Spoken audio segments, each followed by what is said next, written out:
ಸ್ಯಾಂಡಲ್ವುಡ್ನ ನಟ, ನಿರ್ದೇಶಕ, ನಿರ್ಮಾಪಕರಾಗಿ ಕಾರ್ಯನಿರ್ವಹಿಸಿ ಕನ್ನಡ ಚಿತ್ರರಂಗಕ್ಕೆ ಅಪಾರ ಕೊಡುಗೆ ಕೊಟ್ಟಂತಹ ದ್ವಾರಕೀಶ್ ಅವರು ನಮ್ಮನ್ನೆಲ್ಲ ಬಿಟ್ಟು ಅಗಲಿದ್ದಾರೆ. ಅವರ ಅಂತಿಮ ದರ್ಶನಕ್ಕಾಗಿ ಇವತ್ತು ರವೀಂದ್ರ ಕಲಾಕ್ಷೇತ್ರದಲ್ಲಿ ಅವಕಾಶ ಮಾಡಿಕೊಡಲಾಗಿದೆ. ಈಗಾಗಲೇ 8:30ರಿಂದ ಹಿಡಿದು ಅನೇಕ ಗಣ್ಯಾತಿ ಗಣ್ಯರು ಆಗಮಿಸ್ತಾ ಇದ್ದಾರೆ. ಅಂತಿಮ ನಮನವನ್ನ ಸಲ್ಲಿಕೆ ಮಾಡ್ತಾ ಇದ್ದಾರೆ. ಸಿನಿ ಗಣ್ಯರು ಸೇರಿದಂತೆ ರಾಜಕೀಯ ವ್ಯಕ್ತಿಗಳು ಸೇರಿದಂತೆ ಅಭಿಮಾನಿಗಳು, ಸಾರ್ವಜನಿಕರು ಕೂಡ ಆಗಮಿಸ್ತಾ ಇದ್ದಾರೆ. ನಟ ಸುದೀಪ್ ಕೂಡ ಆಗಮಿಸಿ ಅಂತಿಮ ನಮನ ಸಲ್ಲಿಸಿದ್ದಾರೆ. ಸುಧಾರಾಣಿ, ದೇವರಾಜ್, ರಾಘಣ್ಣ ಸೇರಿದಂತೆ ಅನೇಕರು ಕೂಡ ಅಂತಿಮ ನಮನವನ್ನು ಸಲ್ಲಿಸಿ ಹೋಗಿದ್ದಾರೆ. ಅನೇಕ ಚಿತ್ರಗಳನ್ನು ಕೊಟ್ಟು 300ಕ್ಕೂ ಹೆಚ್ಚು ಚಿತ್ರಗಳಲ್ಲಿ ನಟಿಸಿ, ನಿರ್ದೇಶನ ಮಾಡಿ, ನಿರ್ಮಾಪಕರಾಗಿ ಕೆಲಸ ಮಾಡಿದಂಥ ದ್ವಾರಕೀಶ್ ಅವರನ್ನು ಕಳ್ಕೊಂಡಂಥ ನೋವು ಪ್ರತಿಯೊಬ್ಬರಿಗೂ ಕೂಡ ಕಾಡ್ತಾ ಇದೆ. ಶ್ರೀಮುರಳಿ ಇರ್ಬೋದು, ದೇವರಾಜ್ ಇರ್ಬೋದು, ಸುಧಾರಾಣಿ ಇರ್ಬೋದು, ರಾಜಕೀಯ ವ್ಯಕ್ತಿಗಳು ಅಂತ ಬಂದಾಗ ಕುಮಾರ್ ಬಂಗಾರಪ್ಪ ಇರ್ಬೋದು, ನಟ ಹಾಗೂ ಹಿರಿಯ ನಟರಾಗಿರುವಂತಹ ರಾಘಣ್ಣ ಇರ್ಬೋದು, ಅವರ ಪತ್ನಿ ಇರ್ಬೋದು, ಹೀಗೆ ಅನೇಕರು ಕೂಡ ಆಗಮಿಸಿ ಕಲಾಕ್ಷೇತ್ರದಲ್ಲಿ ದ್ವಾರಕೀಶ್ ಅವರನ್ನು ಅಂತಿಮವಾಗಿ ನೋಡಿಕೊಂಡು ಅಂತಿಮ ವಿದಾಯವನ್ನು ಹೇಳಿ ಹೋಗ್ತಾ ಇದ್ದಾರೆ. ಬೆಳಗ್ಗೆ ಶಿವರಾಜ್ ಕುಮಾರ್ ಅವರು ಕೂಡ ಎಲೆಕ್ಟ್ರಾನಿಕ್ ಸಿಟಿಯಲ್ಲಿ ಇರುವಂತಹ ದ್ವಾರಕೀಶ್ ಅವರ ನಿವಾಸಕ್ಕೆ ಆಗಮಿಸಿ ಅವರ ಮಗನನ್ನು ಮಾತನಾಡಿಸಿ ಸಾಂತ್ವನವನ್ನು ಕೂಡ ಹೇಳಿ ಬಂದಿದ್ದರು. ಶಿವಮೊಗ್ಗದಲ್ಲಿ ಪ್ರಚಾರದ ಹಿನ್ನೆಲೆಯಲ್ಲಿ ಅವರು ಕಲಾಕ್ಷೇತ್ರಕ್ಕೆ ಆಗಮಿಸೋಕ್ಕಾಗ್ತಾಯಿಲ್ಲ, ಹಾಗಾಗಿ ಹೋಗಿ ಬಂದಿದ್ದಾರೆ. ಇನ್ನು ಅನೇಕರು ಕೂಡ ಬಂದು ಆಗಮಿಸಿ ಅಂತಿಮ ನಮನವನ್ನು ಸಲ್ಲಿಸ್ತಾ ಇದ್ದಾರೆ ದ್ವಾರಕೀಶ್ ಅವರಿಗೆ. ದೊಡ್ಡ ದೊಡ್ಡ ಚಿತ್ರಗಳನ್ನು ಕೊಟ್ಟಂತಹ ನಟ ಇವರು. ಅಂದರೆ ಚಿತ್ರರಂಗ ಅಂತ ಬಂದಾಗ, ಕನ್ನಡ ಚಿತ್ರರಂಗ ಅಂತ ಬಂದಾಗ ನಾವು ಹೇಳುವಂಥ ಈ ಜೇಡ್ರ ಬಲೆ, ಮೇಯರ್ ಮುತ್ತಣ್ಣ ಇರ್ಬೋದು, ಚಾರುಲತೆ, ಹೀಗೆ ದೊಡ್ಡ ದೊಡ್ಡ ಸಿನಿಮಾಗಳ ಈ ಟೈಟಲ್ಗಳನ್ನ ಎತ್ತಿದಂಥ ಸಂದರ್ಭದಲ್ಲಿ ನೆನಪಾಗೋದೇ ರಾಜ್ಕುಮಾರ್ ಅವರು, ವಿಷ್ಣುವರ್ಧನ್ ಅವರು, ದ್ವಾರಕೀಶ್ ಅವರು. ಅಂದರೆ ಆ ಸಾಲಿನಲ್ಲಿ ಬರುವಂಥ ದ್ವಾರಕೀಶ್ ಅವರು ಮೇಯರ್ ಮುತ್ತಣ್ಣ ಆಗಿ, ಅಂದರೆ ಆ ಸಿನಿಮಾದಲ್ಲಿ ಇರ್ಬೋದು.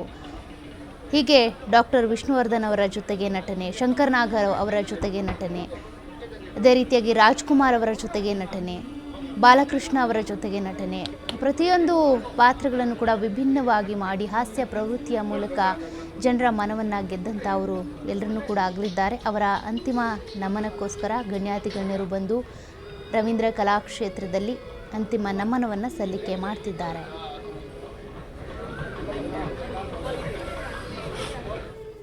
ಸನ್ನಿವೇಶ ಬೆಳಗ್ಗೆ ನನಗೆ ಬಂತು. ಅಲ್ಲಿ ಶಿವರಾಮಣ್ಣ, ದ್ವಾರಕೀಶ್ ಅವರು ಆ ಗುರುಗೆ ಸೇವೆ ಮಾಡ್ತೀನಿ ಅಂತ ಒಣಕೆ ಇಟ್ಕೊಂಡು ಆ ಗುರು ಕಾಲನ್ನ ಪೀಸ್ ಮಾಡ್ಬಿಡ್ತಾರೆ. ಎಂತೆಂಥ ದೃಶ್ಯಗಳನ್ನ ಒಬ್ಬ ನಟನಾಗಿ ದ್ವಾರಕೀಶ್ ಅವರು ನಮಗೆ ಕೊಟ್ಟಿದ್ದಾರೆ. ಒಂದ್ ಕಡೆ ಮರೆಯಲಾಗದಂತ ದೃಶ್ಯಗಳು. ಡೈರೆಕ್ಟರ್ ಆಗಿ ನೀ ಬರೆದ ಕಾದಂಬರಿಯಿಂದ ಸುಲಭ ಫಸ್ಟ್ ಡೈರೆಕ್ಷನ್ ಮಾಡ್ತಾರೆ ಅವರು. ಅದರಲ್ಲಿ ಆ ಕಾಲದಲ್ಲಿ ಈ ತರ ಕೆಳಗೆ ನೋಡುವಂತ ಕ್ಯಾಮ್ರಾ ಬರ್ತಾ ಇತ್ತು. ಆ ಕ್ಯಾಮ್ರಾ ಒಂದು 25-50 ಕ್ಯಾಮ್ರಾ ಇಟ್ಟು ಒಂದು ಶಾರ್ಟ್ ಇಟ್ಟಿದ್ರು. ಇವತ್ತವರೆಗೂ ನನಗೆ ಒಬ್ಬ ಡೈರೆಕ್ಟರ್ ಆಗಿ ಆ ಶಾರ್ಟ್ ನ ಮರೆಯಕ್ಕೆ ಆಗಲ್ಲ. ಆಸ್ ಅ ಡೈರೆಕ್ಟರ್ ದ್ವಾರಕೀಶ್ ಅವರು ಕೊಟ್ಟಂತಹ ಚಿತ್ರಗಳು, ಆಮೇಲೆ ಆಸ್ ಅ ಪ್ರೊಡ್ಯೂಸರ್ ಆಪ್ತಮಿತ್ರ ಅಂತ ಚಿತ್ರಗಳು. ಹಾಗಾಗಿ ಒಬ್ಬ ನಟನಾಗಿ, ನಿರ್ಮಾಪಕರಾಗಿ, ನಿರ್ದೇಶಕರಾಗಿ ಅವರ ಛಾಪನ್ನ ಚಿತ್ರರಂಗದಲ್ಲಿ ಅದ್ಭುತವಾದಂತಹ ಒಂದು ಸಾಧನೆಯನ್ನ ಮಾಡಿದವರು ದ್ವಾರಕೀಶ್ ಅವರು. ಎಲ್ಲದಕ್ಕಿಂತ ಈಗ ಅವ್ರನ್ನ ಅಲ್ಲಿ ನೋಡಿದಾಗ ಆಪ್ತಮಿತ್ರ ಅಲ್ಲಿ ಅವ್ರು ಎಷ್ಟು ಜಾಲಿಯಾಗಿ ಎಲ್ಲರ ಜೊತೆ ಓಡಾಡೋರು, ಎಷ್ಟು ಹ್ಯಾಪಿಯಾಗಿ ಅವರ ಏನೇ ಸಮಸ್ಯೆಗಳು ಏನೇ ಇದ್ರು ಯಾವಾಗಲೂ ಖುಷಿಯಾಗಿರೋ ಟ್ರೈ ಮಾಡೋರು. ಅದು ನನಗೆ ಭಾಳ ಇಷ್ಟ ಆಗ್ತಿತ್ತು. ಎಲ್ಲದಕ್ಕಿಂತ ಮುಖ್ಯ ರೀ, ಈಗ ಚಿತ್ರರಂಗದಲ್ಲಿ ದೊಡ್ಡ ಪ್ರಾಬ್ಲಮ್ ಅಂದ್ರೆ ಸೋಲು ರೀ. ಎಲ್ರಿಗೂ ಸೋಲನ್ನು ತಡ್ಕೊಳಕ್ಕೆ ಆಗಲ್ಲ. ಸೋಲ್ತೀವಿ ಅನ್ನೋ ಒಂದೇ ಕಾರಕ್ಕೆ ಎಷ್ಟೊಂದು ಜನ ಪ್ರಯತ್ನನೇ ಮಾಡೋದಿಲ್ಲ. ಎಲ್ಲಿ ಸೋತ್ ಬಿಡ್ತೀವಿ ಅಂತ ಪ್ರಯತ್ನನೇ ಮಾಡಲ್ಲ ಜನ. ಆದ್ರೆ ಅವ್ರು ನೋಡಿ, ಒಂದು ಸೋಲು 18 ವರ್ಷ ಸೋಲಿನ ನಂತರ ಒಂದು ಆಪ್ತಮಿತ್ರ ಕೊಡ್ತಾರೆ.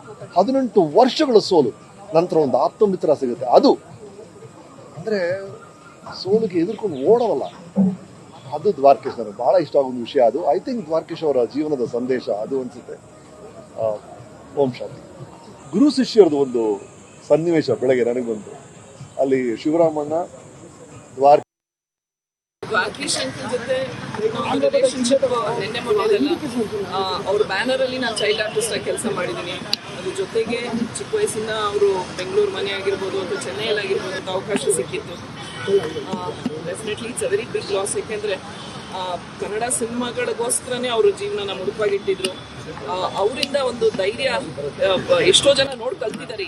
ಎಷ್ಟೇ ಏಳು ಬೀಳುಗಳಿರ್ಲಿ, ಆದ್ರೆ ಆ ಸಿನಿಮಾ, ಆ ಪ್ಯಾಷನ್, ಅದ್ರ ಬಗ್ಗೆ ಅವ್ರನ್ನ ನೋಡಿ ಕಲಿಬೇಕು. ಎಂತೆಂಥ ಒಳ್ಳೊಳ್ಳೆ ಸಿನಿಮಾಗಳು ಕೊಟ್ಟಿದ್ದಾರೆ. ಅವ್ರ ಸಿನಿಮಾದಲ್ಲಿ ಇದ್ದಂಥ ಹಾಡುಗಳು ಎಲ್ಲಾನು ಇವತ್ತಿಗೂ ಮರೆಯಲಾಗದಂಥ ಹಾಡುಗಳು. ಇವತ್ತು ಅವ್ರನ್ನ ಕಳ್ಕೊಂಡು ನಿಜವಾಗ್ಲೂ ನಾವೆಲ್ಲರೂ ಅನಾಥರಾಗಿದ್ದೀವಿ. ತುಂಬ ದೊಡ್ಡ ಸಾಧಕರು, ನಟರು, ಇದೆಲ್ಲದಕ್ಕಿಂತ ನಮ್ಮ ಮನೆಗೆ ತುಂಬ ಬೇಕಾದವರು. ತುಂಬ ಸಣ್ಣ ವಯಸ್ಸಿಂದ ಇವ್ರು ನೋಡ್ಕೊಂಡು ಬೆಳೆದಿದ್ವಿ. ನಮ್ಮ ಮನೆಗೆ ಬರೋರು, ನಮ್ಮ ಅಪ್ಪನ ಮತ್ತು ದ್ವಾರಕೀಶ್ ಸರ್ ಅವರ ಒಂದು ಬಾಂಧವ್ಯ ನೋಡ್ಕೊಂಡು ಬೆಳೆದವ್ರು ನಾವು. ಒಂದು ದೊಡ್ಡ ಲಾಸ್ ಇಂಡಸ್ಟ್ರಿಗೆ. ಯಾವತ್ತೂ ನಮ್ಮ ಮನಸ್ಸಲ್ಲಿ ಇರ್ತಾರೆ. ತುಂಬ ದೊಡ್ಡ ಸಾಧಕರು, ನಟರು, ಇದೆಲ್ಲದಕ್ಕಿಂತ ನಮ್ಮ ಮನೆಗೆ ತುಂಬ ಬೇಕಾದವರು. ತುಂಬ ಸಣ್ಣ ವಯಸ್ಸಿಂದ ಇವ್ರು ದ್ವಾರಕೀಶ್ ಸರ್ ಜೊತೆ ಒಂದು ಸ್ಕ್ರೀನ್ ಶೇರ್ ಮಾಡೋವಂಥ ಒಂದು ಚಿಕ್ಕ ಅನುಭವ ಕೂಡ ನನಗಾಗಿತ್ತು ದುಬೈ ಬಾಬು ಅನ್ನೋ ಸಿನಿಮಾದಲ್ಲಿ. ಇತ್ತೀಚೆಗೆ ವೆರಿ ರೀಸೆಂಟ್ಲಿ, ಅಂದರೆ ಒಂದು 8 ತಿಂಗಳು ಮುಂಚೆ ಒಂದು ಹೊಸ ಸಿನಿಮಾದ ಸ್ಕ್ರಿಪ್ಟನ್ನು ಕೂಡ ಅವ್ರ ಜೊತೆಗೆ ಕೂತ್ಕೊಂಡು ಕೇಳೋವಂಥ ಒಂದು ಯೋಗ. ಇವತ್ತಿಗೂ ಅವ್ರು ಎಷ್ಟು ಅಪ್ಡೇಟ್ ಆಗಿದ್ರು, ಎಷ್ಟು ಎನರ್ಜಿ ಆಗಿದ್ರು ಅಂತಂದರೆ, ಇವತ್ತಿನ ಎಲ್ಲ ಸಿನಿಮಾಗಳು ನೋಡೋರು. ಅವ್ರ ಮಗ ಯೋಗಿ ಅವರು ಹೋಮ್ ಥಿಯೇಟ್ರ್ ಮಾಡಿಕೊಟ್ಟಿದ್ರು, ಎವ್ರಿ ಡೇ ಸಿನಿಮಾ ನೋಡೋರು. ಬಟ್ ದ್ವಾರಕೀಶ್ ಅವರು ಇಲ್ಲ ಅಂತ ಹೇಳೋದಕ್ಕಿಂತ ಅವರು ಮಾಡೋಗಿರೋ ಕೆಲಸಗಳನ್ನ ಇಟ್ಕೊಂಡು ನಾವೇನಾದ್ರು ಜೀವನದಲ್ಲಿ ಒಂದು ಸ್ವಲ್ಪ ಕಲ್ತ್ಕೊಳ್ಳೋಕೆ ಅನುಕೂಲ ಆಗುತ್ತೆ. ಅವ್ರ ಫ್ಯಾಮಿಲಿಗೆ ದುಃಖ ತಡ್ಕೊಳ್ಳೋ ಶಕ್ತಿ ಕೊಡುತ್ತೆ.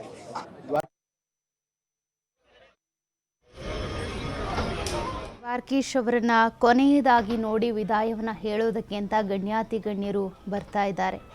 ರಘುರಾಮ್ ಸೇರಿದಂತೆ ನಿರ್ದೇಶಕ, ನಿರ್ಮಾಪಕರು, ಸಿನಿಮಾ ನಟ ನಟಿಯರು, ಸುಧಾರಾಣಿ ಇರ್ಬೋದು, ದೇವರಾಜ್ ಇರ್ಬೋದು, ರಾಘಣ್ಣ ಇರ್ಬೋದು, ಶ್ರೀಮುರಳಿ ಸೇರಿದಂತೆ ಅನೇಕರು ಕೂಡ ಬಂದು ಅವರ ಜೊತೆಗೆ ಇದ್ದಂಥ ಒಡನಾಟದ ಬಗ್ಗೆ ಮಾತನಾಡಿ ಒಂದಷ್ಟು ಕೆಲ ಕುತೂಹಲಕಾರಿ ಅವ್ರ ಜೊತೆಗಿದ್ದಂಥ ಸಂಗತಿಗಳನ್ನು ಕೂಡ ಮಾತನಾಡಿ ಹಂಚಿಕೊಂಡು ಹೋಗ್ತಾ ಇದ್ದಾರೆ.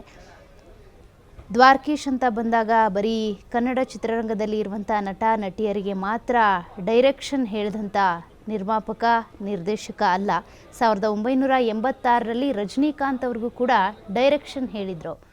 ಅಂತಹ ನಟ ಆಗಿ ನಿರ್ಮಾಪಕರಾಗಿ ಕೆಲಸ ಮಾಡಿದಂಥ ದ್ವಾರಕೀಶ್ ಅವರೀಗ ನಮ್ಮನ್ನು ಬಿಟ್ಟಾಗಲಿದ್ದಾರೆ.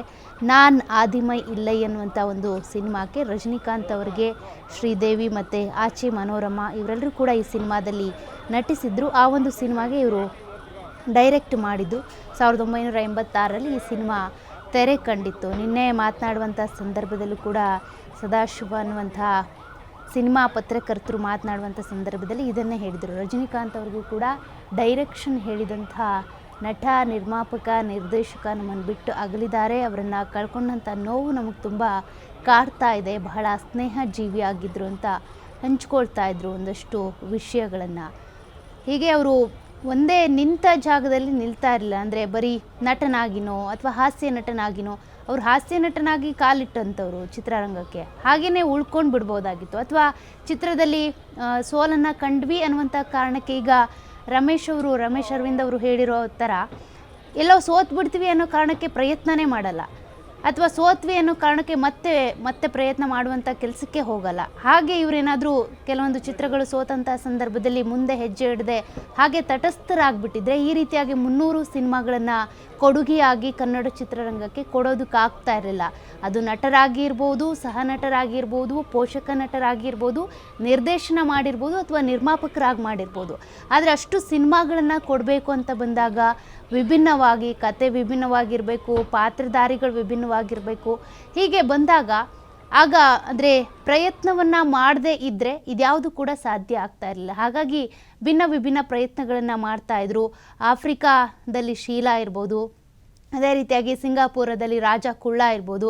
ಈ ಸಿನಿಮಾಗಳು ಪ್ರತಿಯೊಬ್ಬರಿಗೂ ಕೂಡ ನೆನಪಲ್ಲಿ ಉಳಿಯುವಂಥ ಸಿನಿಮಾಗಳು. ಬೇರೆ ಬೇರೆ ಕಡೆ ಹೋಗಿ ಲೊಕೇಶನಲ್ಲಿ ಹೋಗಿ ಮಾಡಿರುವಂಥ ಚಿತ್ರೀಕರಣದ ಸಿನಿಮಾಗಳು. ಒಟ್ಟಿನಲ್ಲಿ ಇವರನ್ನು ಕಳ್ಕೊಂಡಂಥ ನೋವು ಹಿರಿಯ ಒಂದು ಕೊಂಡಿ ಕಳಚ್ಕೊಂಡಿದೆ ಈಗ ಚಿತ್ರರಂಗದಿಂದ. ಎಲ್ರಿಗೂ ಕೂಡ ನೋವು ಸಹಜನೇ. ದ್ವಾರಕೀಶ್ ಅವರ ಒಡನಾಟ 45 ವರ್ಷದದ್ದು ಇದೆ. ಮೈಸೂರಿನ ನಮ್ಮ ಮನೆ ಹತ್ರನೇ ಅವರ ಮನೆ. ನಾನು 1978ರಲ್ಲಿ ಸಿನಿಮಾಗೆ ಬಂದಾಗ ನಮ್ಮ ಕರ್ನಾಟಕ ಚಲನಚಿತ್ರ ಕಲಾವಿದರ ಸಂಘ ಒಪ್ಪನಾದ ಅಧ್ಯಕ್ಷರು, ರಾಜ್ಕುಮಾರ್ ಅಧ್ಯಕ್ಷರು, ಅವರೇ ಸಹ ಕಾರ್ಯದರ್ಶಿಗಳು. ಅದಾದಮೇಲೆ ಡ್ಯಾನ್ಸ್ ಮೈಸೂರಲ್ಲಿ ಮಾಡಿದಾಗ ಅವರ ನನ್ನ ಒಡನಾಟ ಹತ್ತಿರ ಬಂತು. ನಾವು 15 ವರ್ಷಗಳ ಕಾಲ ಅವ್ರ ಜೊತೆ ನಟನೆ ಮಾಡಿದ್ದೀವಿ, ನಿರ್ದೇಶನ ಮಾಡಿದ್ದೀವಿ, ನಿರ್ಮಾಣಕ್ಕೂ ಸೈ ಅಂದ್ಕೊಂಡಿದ್ದೀವಿ ಜೊತೆಯಲ್ಲಿ. ಇವತ್ತು ಅವ್ರು ಕಳ್ಕೊಂಡು ನಮಗೆ ತೀವ್ರವಾದ ನೋವಾಗಿದೆ. ಮತ್ತು ಜೊತೆಗೆ ಚಿತ್ರರಂಗಕ್ಕಂತೂ ಅವ್ರು ಇನ್ನೂ ಮಹತ್ತರವಾದ ಕೊಡುಗೆ ಕೊಡಬೇಕಾಗಿತ್ತು, ಆಗಿಲ್ಲ. ಅವ್ರು ಹೇಳ್ತಾರೆ ಯಾವಾಗಲೂ, ನಾವು ಮಾಡೋದು ತಪ್ಪು ನೀವು ಯಾರೂ ಮಾಡಬಾರ್ದು. ನಾನು ಸತ್ತರೆ ಯಾವತ್ತೂ ನನ್ನ ಜೊತೆ ಈ ಕಡೆ 4 ಜನ ಹೊಸ ಹೀರೋ, 4 ಜನ ಹೀರೋಯಿನ್ಗಳಿರಬೇಕು, 8 ಜನ ಅನ್ನೋ ಅವರ ಭಾಗ ಅಭಿಲಾಷೆಯಿಂದಲೇ ಅವರು ಬೇಕಾದಷ್ಟು ಜನ ಹೊಸ ಹೀರೋಗಳನ್ನ ತಂದಿದ್ದು. ಇವತ್ತು ಅವ್ರು ಕಳ್ಕೊಂಡು ನಾವು ಗುರುಗಳ ಸಮಾನ ಕರ್ಕೊಂಡಿದ್ದೀವಿ. ನನ್ನ ದ್ವಾರಕೀಶ್ ಅವರ ಇಷ್ಟು ದೊಡ್ಡ ಹೆಸರಾಗಿದೆ ಅಂತ ಅಂದರೆ ಅದರ ಹಿನ್ನೆಲೆಯಲ್ಲಿ ದ್ವಾರಕೀಶ್ ಅವರ ಕೊಡುಗೆ ಭಾಳ ದೊಡ್ಡದಿದೆ. ಕನ್ನಡ ಚಿತ್ರಗಳನ್ನು ಮೊದಲಿಗೆ ಹೊರದೇಶದಲ್ಲಿ ಶೂಟ್ ಮಾಡೋದ್ರಿಂದ ಹಿಡಿದು ಕಿಶೋರ್ ಕುಮಾರ್, ಬಪ್ಪಿ ಲಹರಿ ಇಂಥ ದಿಗ್ಗಜರುಗಳನ್ನು ಕನ್ನಡಕ್ಕೆ ಕರ್ಕೊಂಡು ಬಂದಂಥವರು. ಸದಾ ಸಿನಿಮಾ ಪ್ರೀತಿಯಿಂದಲೇ ಏಳು ಬೀಳಿನ ಮಧ್ಯೆ ಸಿನಿಮಾ ಮಾಡ್ತಾನೆ ಅವರು ಸಿನಿಮಾದಲ್ಲೇ ಬದುಕನ್ನು ಕಟ್ಕೊಂಡಂಥವ್ರು. ಇವತ್ತವರು ತುಂಬ ಆಯುಷ್ಯ ಅಂತ ಹೇಳಬೇಕು. ತುಂಬ ಆಯುಷ್ಯದಲ್ಲಿ ಅವರು ನಮ್ಮನ್ನೆಲ್ಲ ಬಿಟ್ಟು ಅಗಲಿದ್ದಾರೆ. ಇದು ಖಂಡಿತ ಚಿತ್ರರಂಗಕ್ಕೆ ಒಬ್ಬ ಮಾರ್ಗದರ್ಶಕರ ಕೊರತೆ ಇದೆ ಅಂತ ಮತ್ತೊಮ್ಮೆ ಇನ್ನೊಂದು ದೊಡ್ಡ ಕೊರತೆ ಉಂಟಾಯಿತು ಅಂತಲೇ ನಾನು ಭಾವಿಸ್ತೇನೆ. ಯಾವುದಾದ್ರೂ ಎಂಥದೇ ಸನ್ನಿವೇಶದಲ್ಲೂ ದ್ವಾರಕೀಶ್ ಅಂತವರ ಒಂದು ಮಾರ್ಗದರ್ಶನ ಸಿಕ್ಕಿತ್ತು. ಆ ಮಾರ್ಗದರ್ಶನ ಕೂಡ ಈಗ ಇಲ್ಲವಾಯಿತು. ದೇವರು ಅವರ ಇಡೀ ಕುಟುಂಬಕ್ಕೆ ಆ ಒಂದು ದುಃಖವನ್ನು ಭರಿಸುವ ಶಕ್ತಿ ಕೊಡಲಿ ಅಂತ ಕೇಳ್ಕೊತೀನಿ. ಅವರ ಆತ್ಮಕ್ಕೆ ಶಾಂತಿ ಸಿಗಲಿ. ದ್ವಾರಕೀಶ್ ಅವರು ಅವರ ಆ ಬಣ್ಣದ ನಂಟು ಅವರ ಕುಟುಂಬದಲ್ಲೂ ಇದೆ.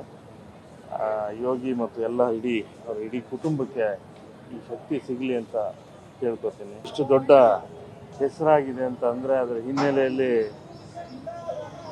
ದ್ವಾರಕೀಶ್ ಅವರು ಪ್ರಚಂಡ ಕುಳ್ಳ, ಇಂಥ ಒಂದು ಕರ್ನಾಟಕದಲ್ಲಿ ಕುಳ್ಳ ದ್ವಾರಕೀಶ್ ಅಂತ ಹೆಸರುವಾಸಿಯಾಗಿರ್ತಕ್ಕಂಥ ಇವರು ನಿನ್ನೆ ನಿಧನರಾಗಿದ್ದಾರೆ.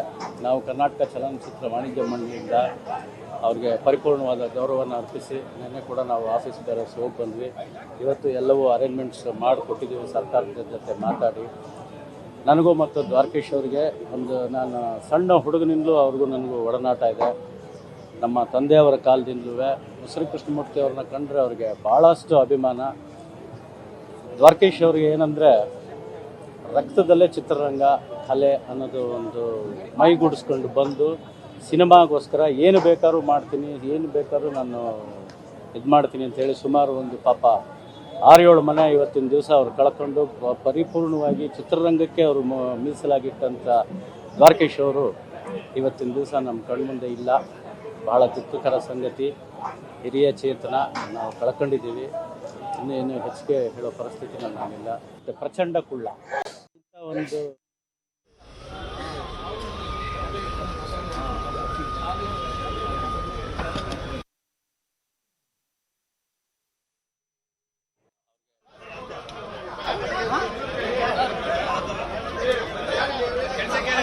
ಬಾಲು